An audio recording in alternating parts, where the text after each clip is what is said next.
Hey there, Purple. This is another This is another bite-sized VoD review for the Dorado attack with a focus on Brawl. I want to go over this little bit because it's really instructive as to how and why.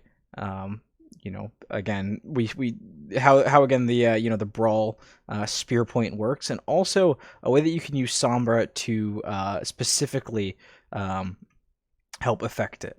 So right now we've got a 4v3. Three of their team is dead. They're in spawn. For the next couple seconds, they're not going to be coming back. They've got an Ana, a Rein, and a Torbjorn.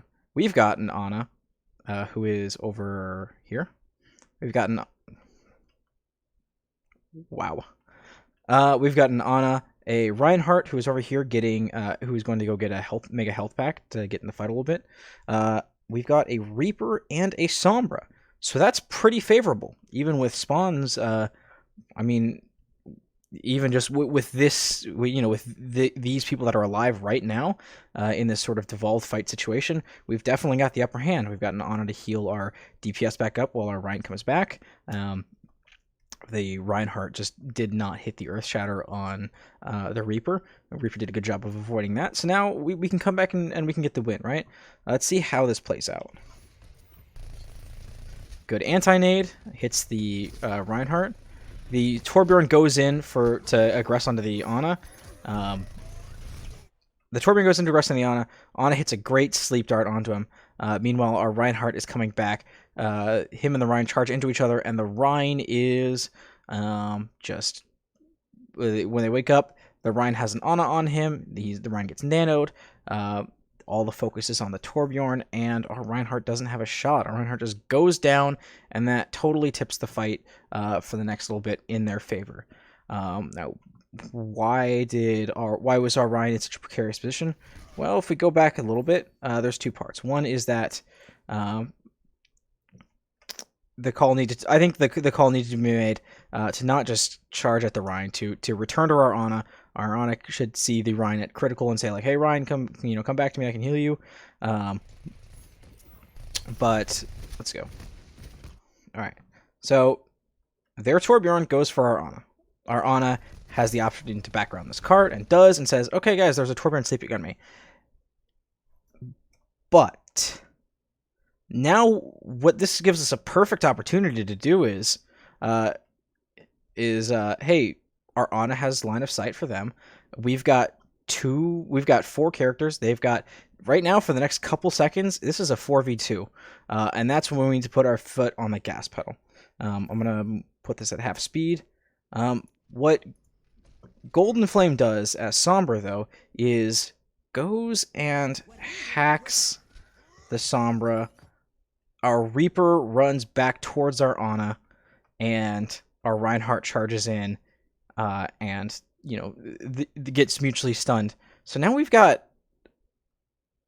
three characters back here.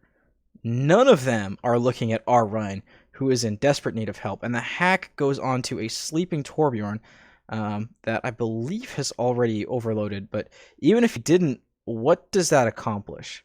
What is hacking the Torbjorn here going to do versus if the hack is applied, if all of our focus is directed here? Hey guys, let's run into them. Their Torb made us dumb idea. We can just go straight past them. And I was talking about having our Ana set up in the back here, where no one can hurt her in the back. But now that the fight has devolved and people are moving around and the situation has changed a little bit, got a great sleep on the Torbjorn. Now the Torbjorn's super out of position. We can really go up here. A hack onto this Rein would allow our Ana to heal him up. It would make their Ana extremely susceptible to incoming fire from the Reaper and the Sombra.